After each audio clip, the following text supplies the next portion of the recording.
ज्ञान वो इन्वेस्टमेंट है जिसका डिविडेंड यानी मुनाफा जीवन के अंत तक मिलता रहता है। मैं ऐसा मानता हूं कि एक सामान्य जिंदगी जीने के लिए इंसान को रोटी कपड़ा और मकान के अलावा अगर किसी चीज की सबसे ज्यादा जरूरत होती है तो वो है शिक्षा, एजुकेशन। आपके पास यदि धन है तो आप उसे गोल्ड में कन्वर्ट कर सकते हैं। धन हो या सोना, दोनों के कम होने का या खो जाने का डर हो सकता है, पर यही धन को अगर हम नॉलेज में कन्वर्ट करते हैं तो वो कभी कम नहीं होगा और ना ही उसकी चोरी हो सकती है। देखिए, जीवन में मुझे बहुत सी बातों ने प्रभावित किया है। मेरे ये अनुभव सुनने में शायद साधारण लगे, पर इनमें छिपा सार असाधारण है, अनमोल है। यदि मैं आपसे पूछूं कि सबसे शक्तिशाली व्यक्ति कौन है, सबसे शक्तिशाली व्यक्ति कौन है, तो कोई कहेगा कि जिसके पास पावर है, वेपन्स हैं, शस्त्र है, धन है, किसी देश का राजा या किसी सल्तनत का वारिस है। मेरा ऐसा मानना है कि वेपन्स, मनी किसी को पावरफुल नहीं बनाते, या अगर बनाते भी हैं तो कुछ समय के लिए ही बना पाते। दौलत आज होगी, कल नहीं। शस्त्र का ज्ञान तभी तक काम आएगा जब तक वो शस्त्र चल सकता है। Once it is used it becomes obsolete. पर शास्त्र का ज्ञान कभी नहीं रुकता। Knowledge can never be obsolete. शास्त्र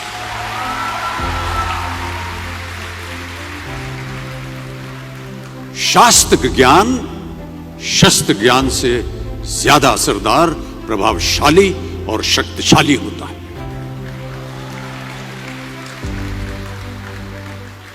अब देखिए, एक राजा ने कितने राज्यों पर विजय प्राप्त की, कौन कौन से शस्त्रों का इस्तेमाल किया, कितने सैनिक थे, यह शायद आपको याद न हो, पर जीरो की खोज किसने की, बल्ब का आविष्कार किसने किया, राष्ट्रगान किसने लिखा, ओथेलो मैकबेथ की रचना किसने की, ये आपको जरूर याद रहेगा।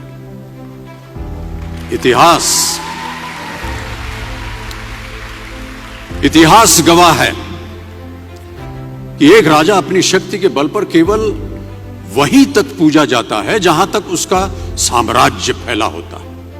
वो केवल अपनी प्रजा का प्रिय होता है। पर अपने ज्ञान की कीर्ति फैलाने वाले Albert Einstein, William Shakespeare, Rabindranath Tagore सिर्फ अपनी जन्मभूमि में ही नहीं बल्कि पूरे विश्व में पूजे जाते हैं। संपूर्ण मानव जाति के लिए वो प्रेरणा स्रोत बनते हैं।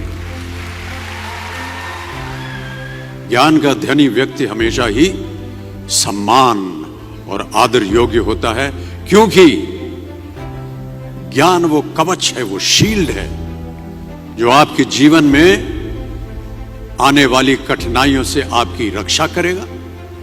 फिर किसी भी शस्त्र की आपको आवश्यकता नहीं होगी। दो चीजें इंसान यदि अपने जीवन में एक बार सीख लेता है तो वो उसे कभी भूलता नहीं। एक है तैरना, स्विमिंग, दूसरा है साइकिल चलाना। सालों बाद भी अगर आप इन क्रियाओं को करेंगे तो कभी भी इस बात की चिंता नहीं होगी कि आपको स्विमिंग करना या साइकिल चलाना याद है कि नहीं। You will confidently do it. काश कि हम पढ़ाई भी इसी नजरिए के साथ करें,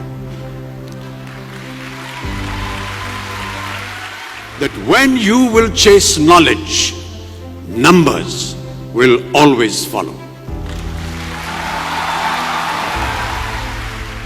देखिए, महाभारत में जब गुरु द्रोणाचार्य ने एकलव्य को अपना शिष्य मानने से और अपने गुरुकुल में लाने से इनकार कर दिया था, तो एकलव्य ने क्या किया, अपने गुरु की प्रतिमा, एक मूर्ति बनाई और केवल उस मूर्ति से प्रेरणा लेकर ही धनुर्विद्या सीखने में वही सफलता प्राप्त की जो बाकी योद्धाओं को द्रोणाचार्य के गुरुकुल में रहकर हुई।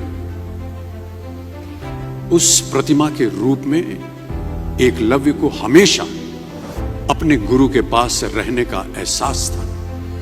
और जब